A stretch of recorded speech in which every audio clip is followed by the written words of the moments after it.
Aujourd'hui, je vais vous raconter les meilleures anecdotes sur l'imprimerie. Dites-vous, on va même parler de Hulk. Enfin bref, j'arrête de spoil, allez on y go.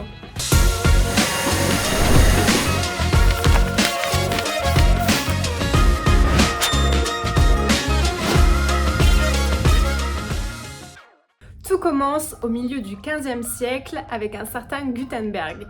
Ce nom vous dit sûrement quelque chose et pour cause. C'est celui qui, dans son atelier en Allemagne, a mis au point les caractères mobiles, ce qui allait révolutionner l'impression en Europe. Son chef-d'œuvre, la Bible de Gutenberg, est le premier livre imprimé à grande échelle. Un véritable tournant dans l'histoire car grâce à son invention, les livres ne sont plus réservés à une élite. Mais si Gutenberg a rendu l'impression accessible, il restait un problème. Devinez lequel ? C'est que les livres étaient encore énormes et difficilement transportables. Et c'est là qu'intervient Aldo Manusio, un éditeur vénitien. Nous sommes maintenant au début du XVIe siècle et Aldo Manusio a une idée de génie. Il va inventer le livre de poche avec une nouvelle technique d'impression, l'in-octavo. En gros, c'est très simple, il se prend pas la tête. Il va plier les feuilles de papier pour créer un format plus petit, plus simple et plus facilement transportable. Imaginez, c'était le Kindle de l'époque en fait. Mais Manusio, ce petit génie, il s'arrête pas là. Pour rendre les livres encore plus lisibles et économiser du papier, il invente les caractères italiques. Alors que l'impression gagne en popularité, l'Angleterre se dote de sa première maison d'édition.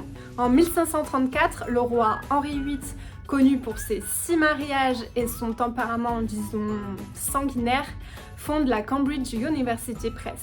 Aujourd'hui, c'est la plus vieille maison d'édition encore en activité dans le monde. Depuis ses débuts, elle n'a cessé d'évoluer et continue de publier des milliers de titres chaque année. Et ce n'est pas la seule chose étonnante qui se passe à cette époque. Retour en arrière, en plein milieu du XIVe siècle, en pleine épidémie de peste noire. Cette terrible maladie a décimé un tiers de la population européenne, y compris les moines copistes qui étaient les gardiens du savoir. Leur disparition a en quelque sorte ouvert la voie à l'imprimerie. Plus de moines pour copier les livres ? Pas de problème, on invente une machine pour le faire. Vous allez voir, ce développement de l'imprimerie a conduit à des records incroyables bien plus tard. Et là, on arrive au XXIe siècle avec un livre qui a explosé tous les records, Harry Potter et les reliques de la mort. Le dernier tome de la saga s'est vendu à plus de 12 millions d'exemplaires dès sa sortie en 2007, dont 8 millions dans les premières 24 heures, rien qu'aux États-Unis. Ah, de quoi donner le vertige, mais en parlant de vertige, j'ai une autre anecdote. Et ça sera ma dernière. Est-ce que vous vous êtes déjà demandé pourquoi Hulk est vert ? À l'origine, il devait être gris. Mais lors de l'impression du premier numéro de sa bande dessinée en 1962, la couleur est sortie toute bizarre. Du gris, oui, mais aussi du noir, du vert et même de l'argenterie.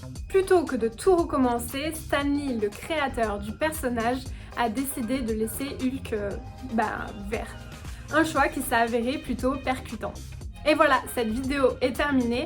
Si elle vous a plu, n'hésitez pas à lâcher un petit like, nous mettre un petit commentaire et surtout à vous abonner pour de nouvelles vidéos.